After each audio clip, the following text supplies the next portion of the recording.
오늘은 맥주 감사절입니다. 우리 2024년 절반의 시간들을 감사하고 또 나머지 시간들을 우리가 또 감사하는 그런 시간입니다.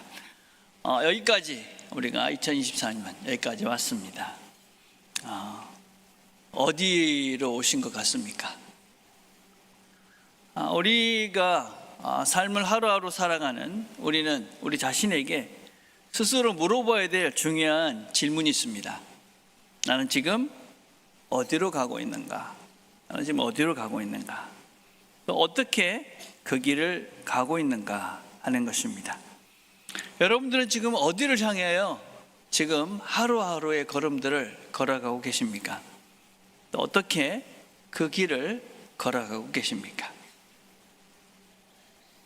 신앙인들은 중생한 거듭난 그리스도인들은 이 질문에 대한 분명한 답을 가지고 있는 사람입니다. 내가 그리스도인이다. 나는 중생한 거듭난 그리스도인이다. 그러면 나는 지금 어디로 가고 있다. 그리고 나는 지금 어떻게 그 길을 가지고 있다. 라는 것에 대한 정확한 답들을 가지고 계셔야 합니다. 여러분들이 그런 분들이라면 다시 한번 우리가 지금 어디로 가고 있는지, 어떻게 그 길을 가고 있는지를 되새겨 보시면서 우리 자신의 길들을 다시 한번 확인해 보셨으면 좋겠습니다. 3장은 니고데모라는 사람의 이야기로 시작이 됩니다. 이 사람은 바리새인이요 관원이었다라고 소개하고 있습니다. 많은 학자들은 니고데모는 당시의 최고의 의결기관이었던 사내드린의 공회원이었을 것이다 라고 얘기합니다. 상당히 높은 직책을 가지고 있었던 사람입니다. 이 니고데모가 밤에 예수님을 찾아옵니다. 왜 밤에 찾아왔을까요? 유대인들은 밤에 잘 다니지 않는데 특별히 밤에 찾아왔다 하는 것은 특별한 이유가 있었다, 그렇게 볼 수 있습니다. 밤에 찾아온 것은 그 당시에 예수님은 갈릴리 저 천구석에서 온 그런 랍비입니다. 별로 유명하지도 않은 사람이고, 거기다가 지금 유대인들과는, 유대 종교인들과는 아주 심한 갈등을 겪고 있었던 사람입니다. 그래서 그가 낮에 찾아오기에는 너무나 부담스러웠을 것입니다.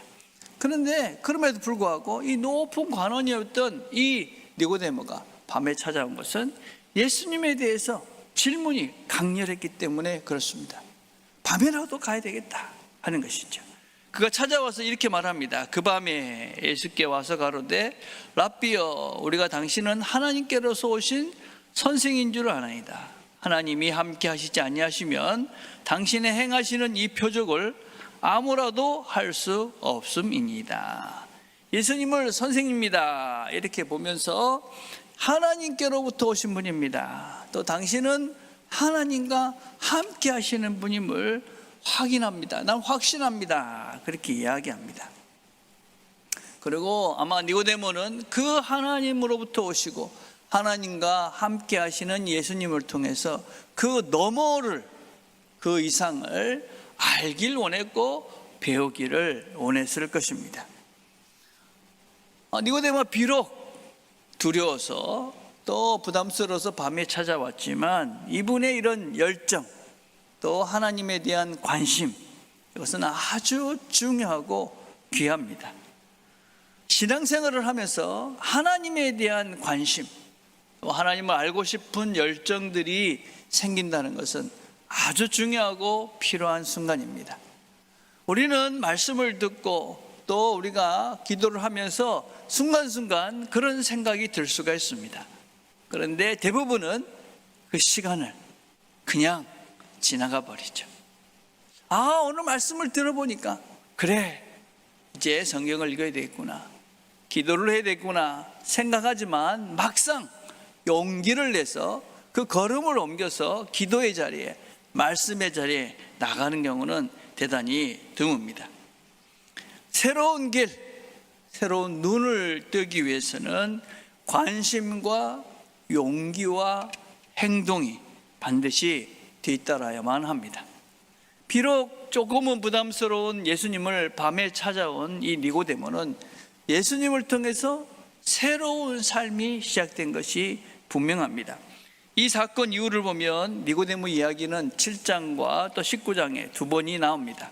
7장 18절에 보면 당국자들이나 바리새인 중에 그를 믿는 이가 있느냐, 예수를 왜 안 잡아오느냐, 너희 중에 이 관원들 중에 유대인들 중에 예수를 믿는 사람이 있느냐. 그러니까 7장 50절에 보면 그 중에 한 사람 곧 전에 예수께 왔던 니고데모가 저에게 말하되, 그러면서 니고데모가 예수님을 변론하는 장면이 나옵니다.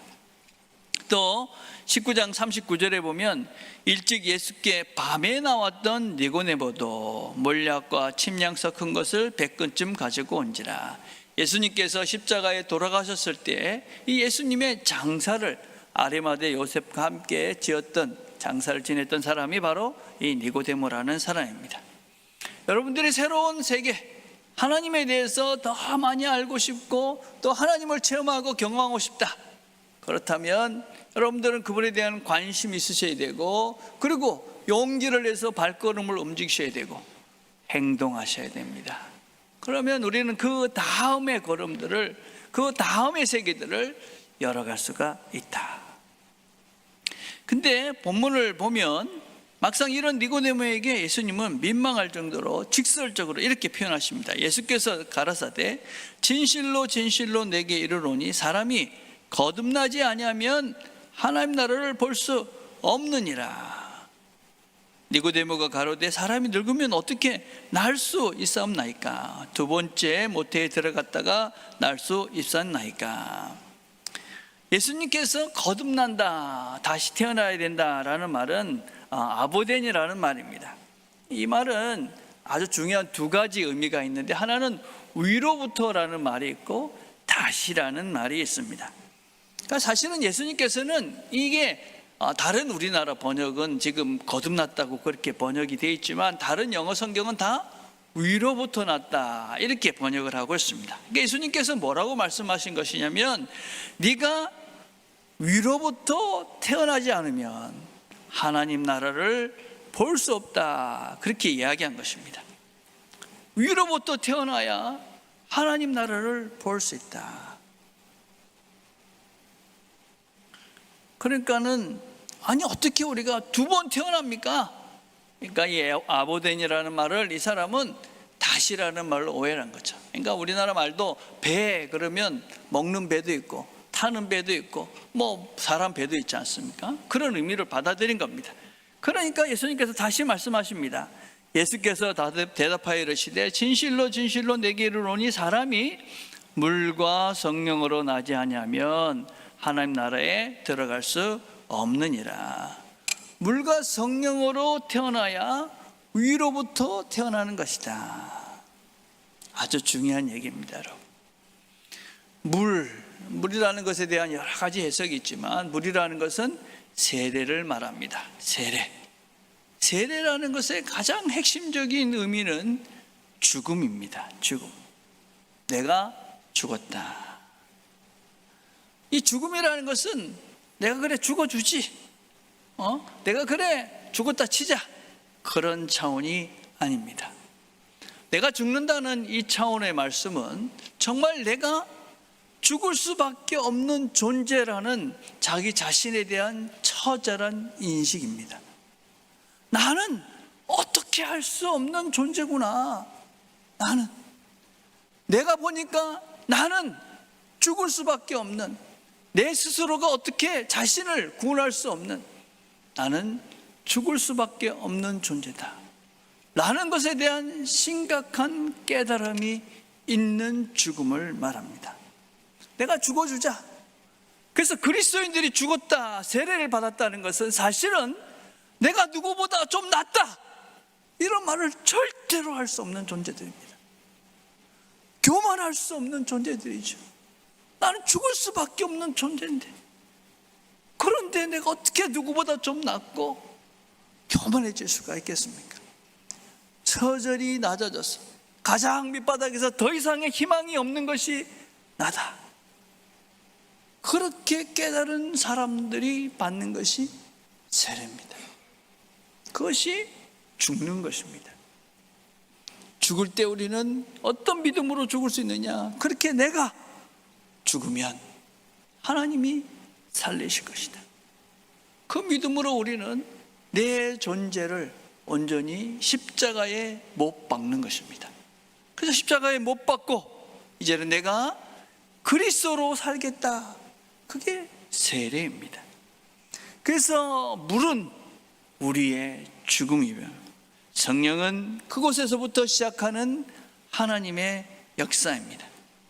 그래서 물이 죽음이라면 성령은 생명입니다. 그래서 물과 성령으로 우리 자신은 죽고 하나님의 영으로 새롭게 태어나야지만이 하나님 나라에 들어갈 수 있다. 그런데 많은 사람들이 언제 내가 물과 성령으로 거듭났는지 잘 모릅니다.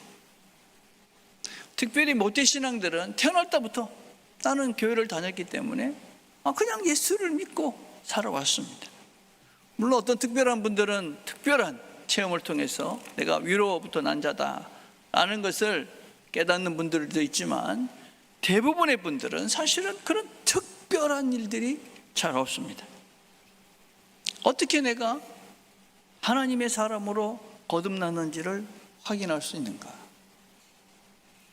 3장 8절 이렇게 말합니다. 바람이 음유로 불 때 내가 그 소리를 들어도 어디서 오며 어디로 가는지 알지 못하나니 성령으로 난 사람은 다 이러하니라. 성령으로 난 사람도 다 이렇게 소리가 어디서부터 와서 그 바람이 어디서부터 와서 어디로 갔는지 모르는 것처럼 우리도 모를 수 있다. 근데 분명한 것은 무엇이냐면 그 바람은 흔적을 남깁니다. 소리를 남기는 것이죠.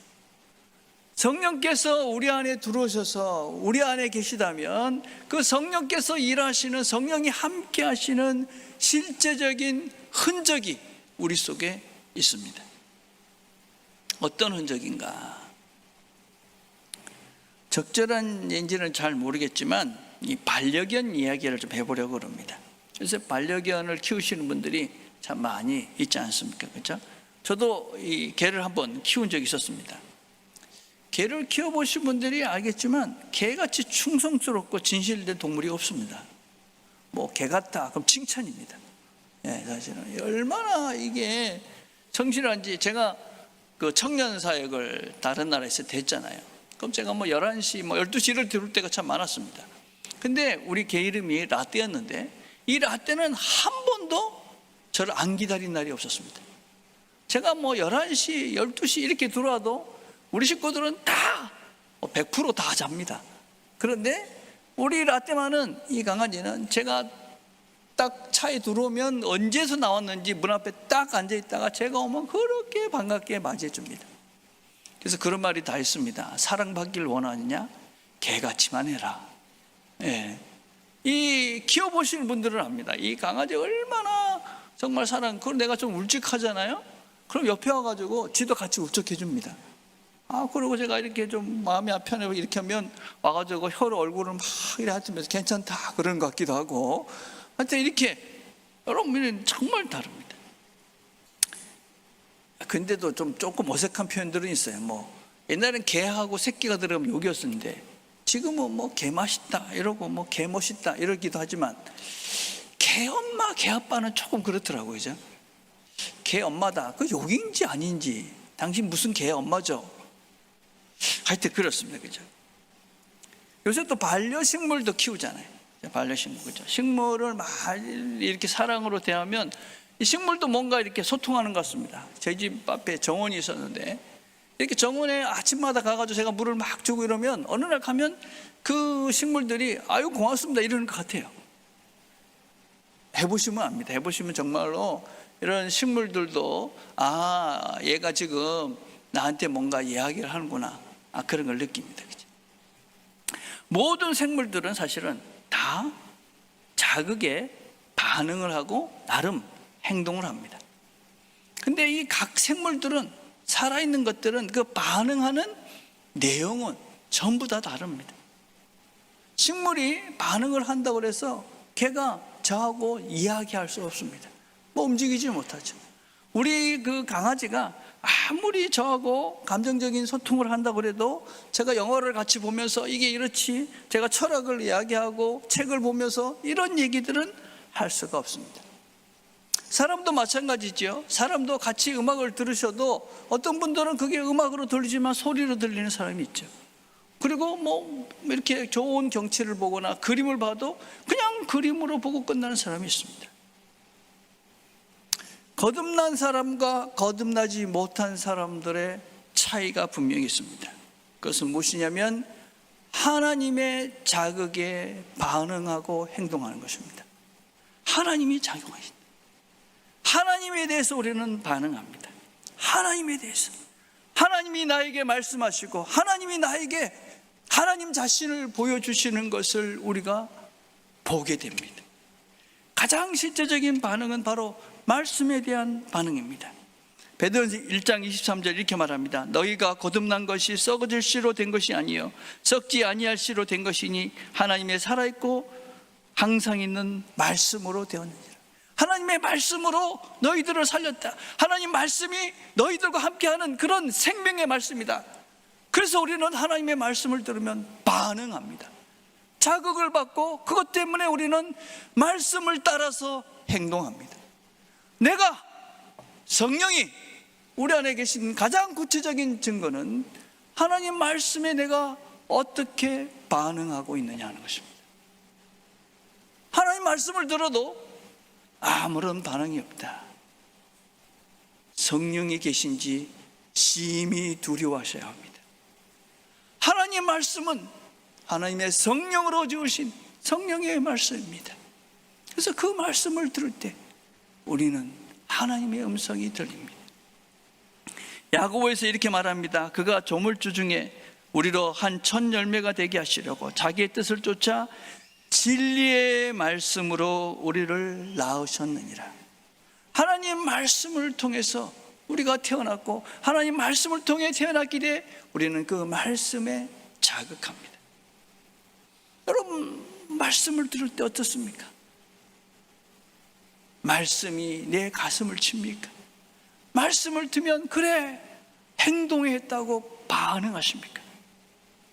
우리는 그렇게 하나님의 말씀을 듣고 반응하기 시작하면 우리의 삶 속에서도 우리의 자연 속에서도 모든 순간순간들 속에서도 하나님의 음성들이 하나님이 나에게 하시는 그 하나님의 뜻들이 보이기 시작합니다. 그래서 자연을 보면서도 우리는 그냥 볼 수가 없는 것이죠. 야 아름답다가 아니라 하나님 만드신 세상이 이렇게 아름답구나. 우리가 어떤 새소리를 들어도 그냥 새소리가 아니라 하나님 만드신 이 새가 이렇게 아름답구나. 우리는 하나님을 그 곳곳에서 볼 수 있고 하나님을 느낍니다. 육으로 난 것은 육이요 성령으로 난 것은 영이니. 영으로 난 사람은, 육으로 난 사람은 육적인 것밖에 반응할 수가 없습니다. 영으로 난 사람은 하나님의 영에 대해서 반응합니다. 바람이 불면 어디서 왔나 어디로 간지는 모르지만 흔적이 남듯이 성령이 우리 안에 들어오시면 우리 안에 그분이 계시기에 우리는 흔적이 그분에 대한 반응으로 우리는 흔적이 남습니다.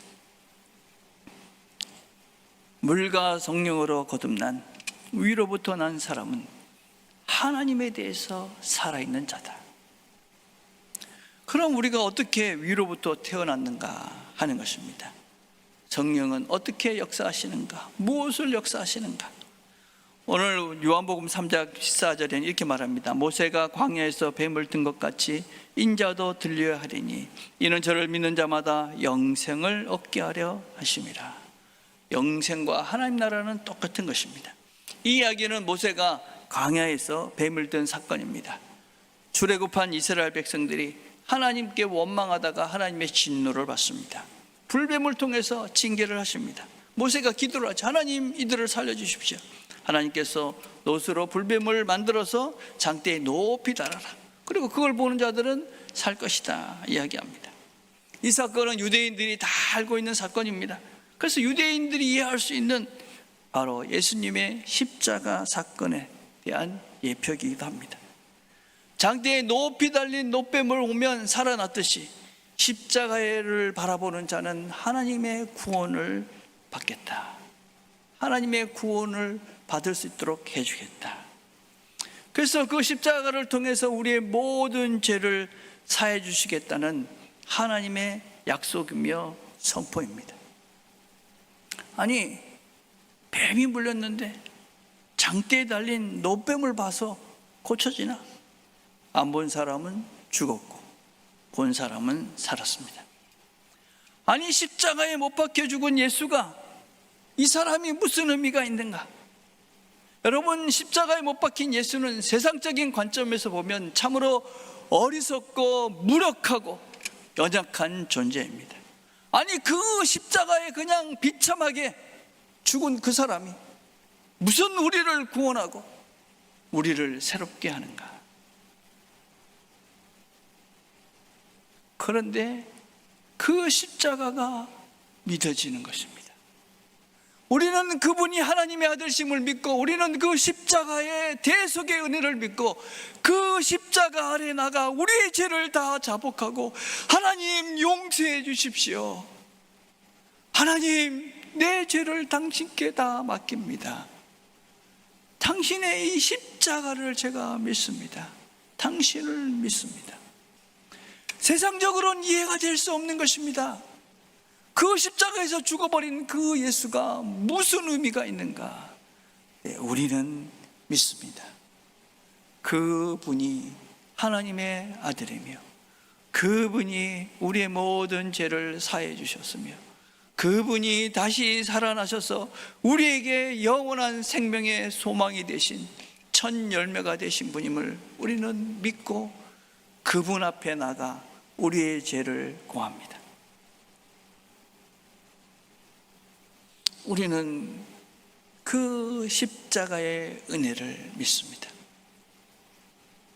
아니, 어떻게? 하늘로부터 난 선물입니다. 위로부터 난 자들의 은혜입니다. 왜? 어떻게? 하나님이 하셨기에 우리는 믿습니다.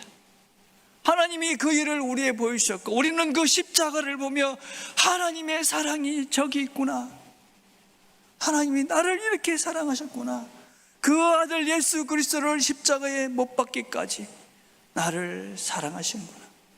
세상 사람들은 그것을 보면서 조롱하고 어리석고 무식하고 연약한 것으로 보이지만, 우리는 그 속에 하나님의 사랑을 보며 하나님의 용서를 보며 하나님의 영광을 봅니다. 우리는 그 십자가를 통해서 천국 문이 열리고, 우리는 그 십자가를 통해서 하나님께 나갈 수 있는 길이 열렸음을 확인하고, 십자가를 통해서 하나님을 만납니다. 이것을 우리는 은혜라고 그럽니다. 은혜다. 이 믿음을 가진 자들이 위로부터 난 자들이며 물과 성령으로 거듭난 자들입니다. 이렇게 위로부터 난 자들의 삶은 분명한 목적지가 있습니다. 그것은 바로 하나님의 나라입니다. 하나님의 나라. 우리는 하나님의 나라를 보기를 원합니다. 우리는 하나님 나라를 들어가기를 원합니다. 그 길이 바로 영생입니다. 이는 저를 믿는 자마다 영생을 얻게 하려 하심이라. 우리가 가는 길을 확인하십시오. 여러분들이 지금 가고 있는 길이 하나님의 나라이십니까?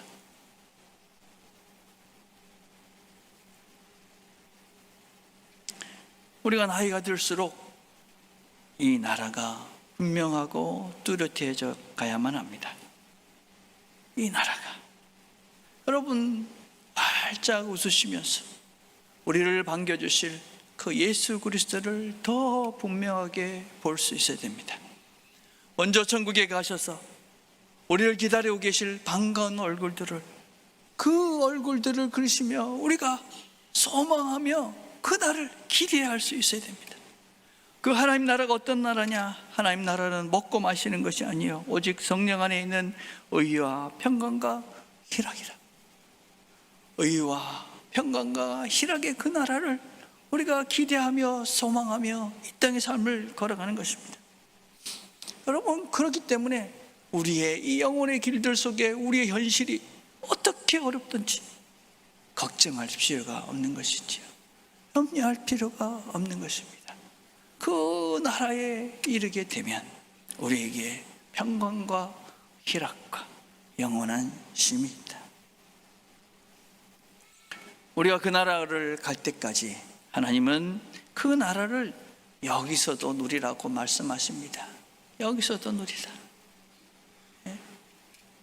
그래서 우리는 이 삶의 현실 속에서도 그 나라를 소망하며 우리와 함께 하시는 성령님께서 우리에게 그 길을 이끌어 가시며 우리에게 주시는 그 하나님의 임재들을 맛보시며 사셔야 합니다.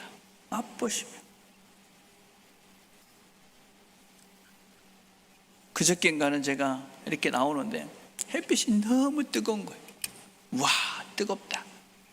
근데 문득 이런 생각이 드는 거예요. 그래, 이 해도 하나님이 만드신 거지. 이 해도 하나님 만든 것이지. 그 만드신 그 하나님, 그 햇빛 속에도, 따가운 햇빛 속에서도 하나님은 계시는 거죠. 그러니 그 햇빛이 따갑지만은 않습니다. 성경 우리에게 뭐라고 말씀하십니까? 항상 기뻐하라, 범사에 감사하라, 쉬지 말고 기도하라.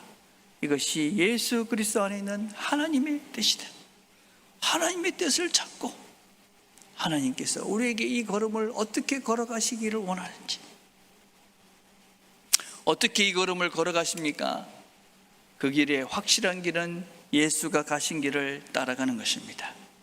예수님은 하늘로부터 오셨다, 하늘로 가신 분입니다. 그래서 그분은 우리에게 그 길을 잘 가라고 이 땅을 사시면서 우리에게 그 길을 보여주셨습니다. 그리고 성령님을 우리에게 당신의 영이신 성령을 보내셔서 우리가 그 길을 잘 갈 수 있도록 도와주십니다. 용서하고 사랑하고 인내하고 내 힘으로 할 수 없는 용서를 성령님이 하게 하시죠.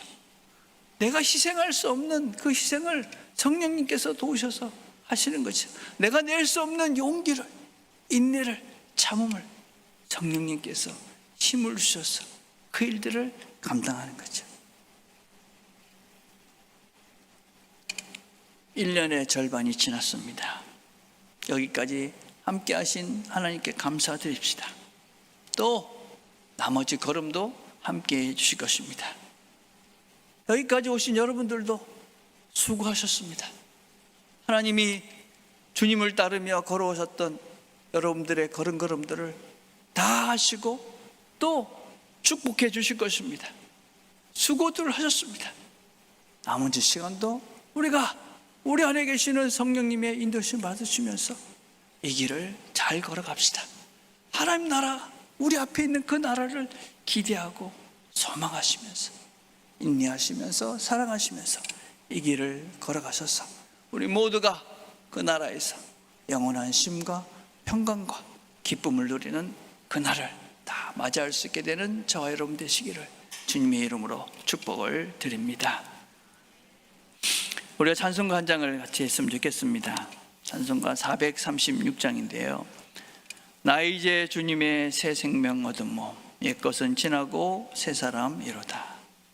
영생을 누리며 주 안에 살리다. 오늘도 내일도 주 함께 살리라. 이제 새로운 길을 가겠다. 다시 한번 고백하는 마음으로 또 우리가 이런 다짐을 하시면서 이 찬송가를 한번 우리가 같이 불렀으면 좋겠습니다.